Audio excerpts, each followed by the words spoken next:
Way up on top of the Delmas Plateau here, overlooking the Creeping Canyon, sits the centuries-old mining town of Ferville, and we are screwed. Decades of seemingly inexplicable population decline have turned last week's loss into what some might call the final nail in the coffin. We lost our Smithy, old Murky, to a zombie. God, I hate thunder. I had no choice but to assign all the remaining residents to full-time iron duty. Yeah, they'll resent me for it, but we'll need all the resources we can muster to make it through the rainy season. Besides, they'll be safer up there. Better panic than dead, I say. A traveler arrived in town, an odd fellow, with a habit of speaking his thoughts into the wind. He assures me there are people listening, refers to them as subs or something. I don't know, I don't see any. But hey, beggars can't be choosers, I suppose. We need to get this town back up and running, and he does seem resourceful. I just hope he's trustworthy. I think I'll keep up with these entries. Far too much of our history has already been lost, and it helps with the loneliness. A bit.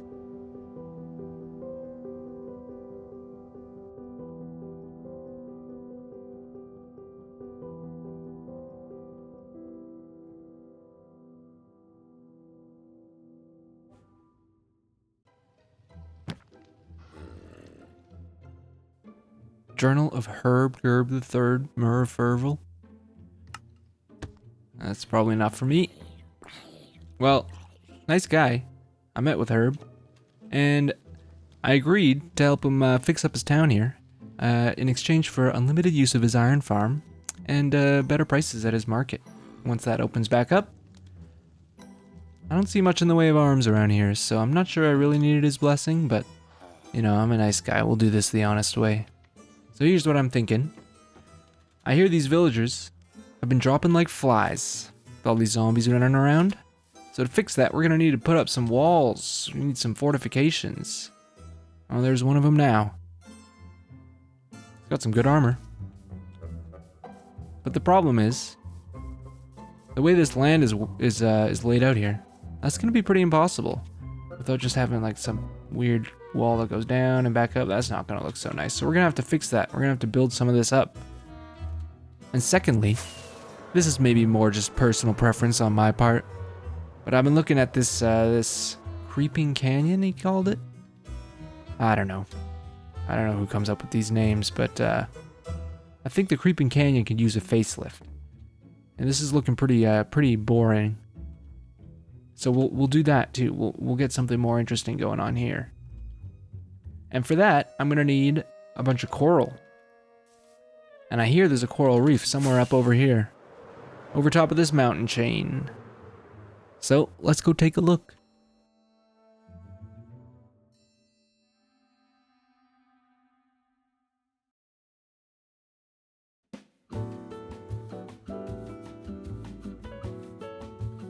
Coral reef? Oh my god. Alright, well this must be the place. Let's see, this thing's pretty big. I don't think we're gonna be able to grab all of it. I brought 4 shulkers. Hopefully I can fill them all up.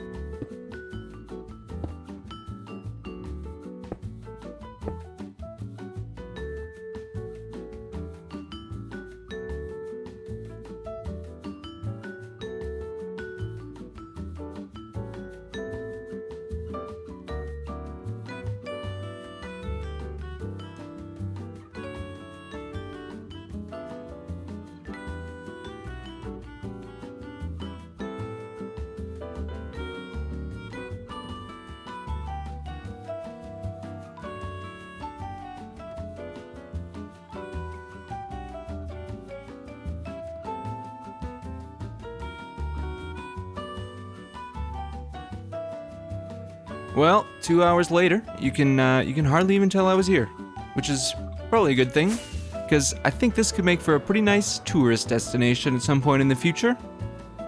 Portal goes way out there, so don't have to worry about running out of that anytime soon, which is good because I don't really know where the next coral reef is. So I got these mostly filled up.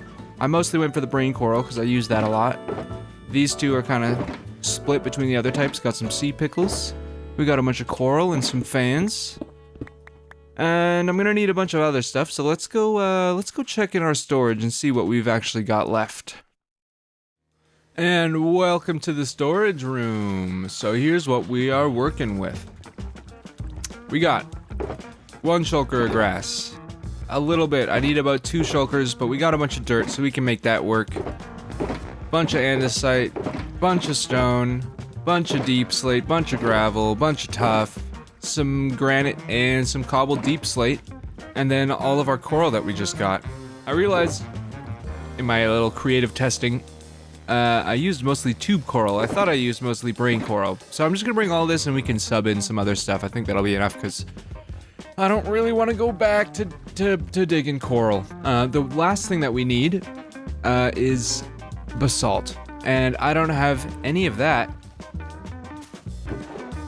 So I am gonna make a basalt generator, and before I had one that was just like one like slice, I guess. But we can do 5 at once, because that's what our reach is. We can set up 5 in a row and just dig out 5 blocks. So we're gonna do that now. So we're gonna put it up here. I thought that was a frog. I have all these streams connecting up to the sorter, but unfortunately, I don't have a way of like lining them up to actually hit this row of hoppers. So it only really works for stuff that's on that side. So what we're gonna do, I've picked a spot. I'm gonna put it right here. And we're just gonna have another stream that goes down here and links up to the original input, which is down at the bottom. And then it'll get sent back up and all the items will get aligned and it'll get sent straight in. So yeah, let's get this thing going. One thing I really need to make soon is a dripstone lava generator thing, because I keep having to go out for lava. And I think the pool that I usually use is running low. Official exit. Alright, I found another pool. Oh, I almost forgot, we're also gonna need blue ice. I'm not sure how much I have, so we're just gonna go grab some more. We need 5 blue ice. Alright, so 5 times 9 is 45? Now I'm praying I've got enough slime. Oh, I do. Fantastic. Now I think I actually only need 1 more sticky piston because before I was using a hopper clock, but we don't really need to use a hopper clock. I can just use a comparator clock for this. So we're gonna repurpose those sticky pistons. We're gonna need a couple hoppers. 5 should do. Actually, let's call it 7. I think we need a couple extra. What else do we need? We need a dispenser for sure. We're gonna need one of those. We're gonna need some redstone. I think we're gonna need, I think I used 5 target blocks. I am gonna need a lever. Oh, no, that was in the right place. Do I have more in here? No, I do not. So, well, I do, but I want to keep those as placeholders.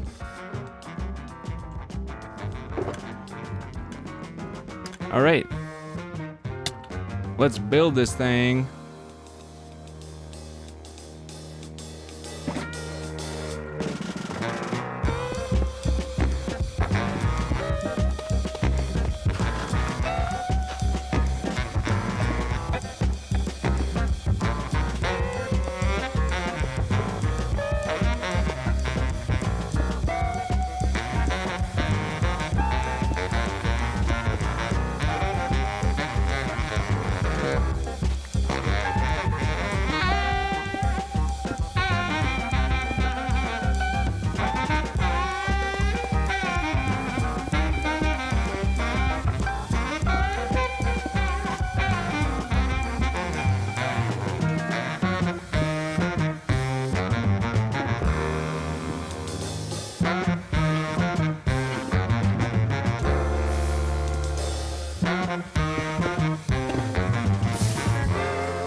And that ought to do it. Got about 2 shulkers in like 15 minutes, maybe. So, yeah. Good to go.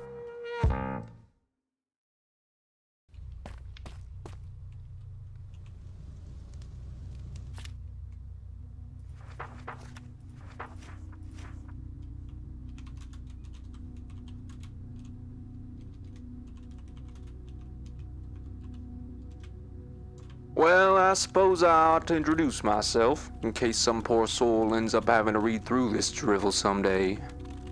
My name is Herb Gerb III, and I'm mayor of this creeper hole of a town we call Ferville, as was my father, and his before that. My grandfather, a young miner with a glimmering abhorrence for manual labor, founded this here town on the dream of a life entirely devoid of hauling iron up and down mountainsides. Tired of being told it was nothing more than a pipe dream, iron being the principal export of his home province of Ronar, he decided he'd had enough one day, after being offered the solution of hauling cocoa beans instead, for the 2017th time. He said he counted.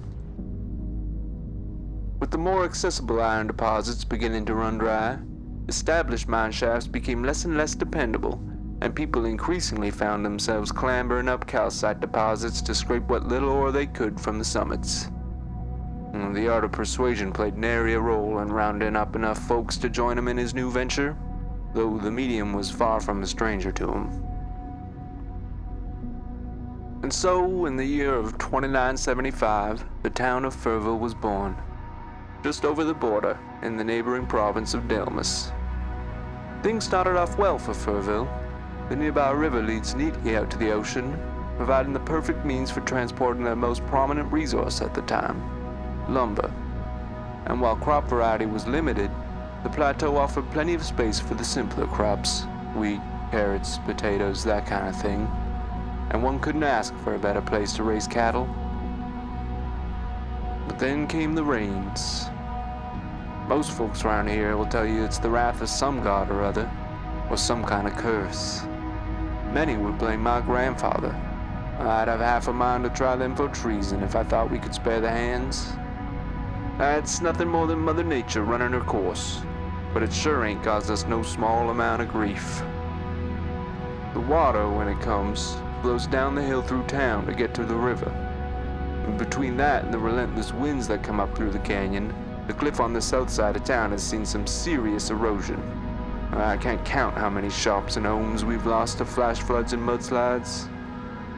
And with the rain also comes darkness, and creatures that would normally only appear in the depths of night or lurking in untouched caves can be found roaming at all hours of the day. Folks are ready to give up on this place, but I will not see a century of my family's work be cast aside so easily. We need only to adapt. I've given the traveler 2 main tasks to focus on before we can move on to rebuilding the town. We need some proper walls, so folks can go about their business without the fear of acquiring a taste for living flesh. And we need some proper drainage systems, so we can finally build without the expectation of finding all our hard work at the bottom of the river come sunrise. It's been a few weeks now since he's been around.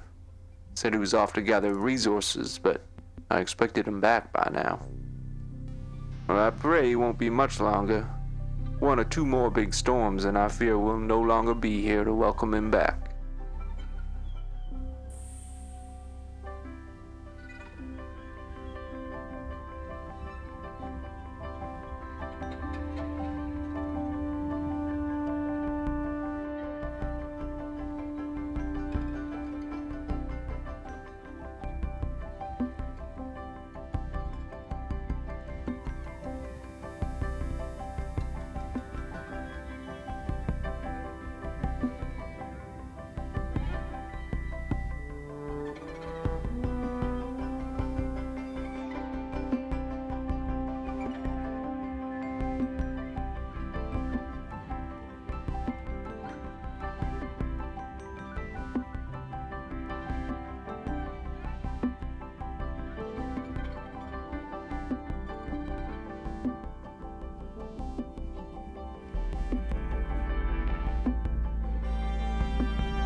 All right, first order of business complete. We got terrain, we got drainage. Look at all this mud flowing right out into the river. Perfectly fine for the environment, don't worry about it.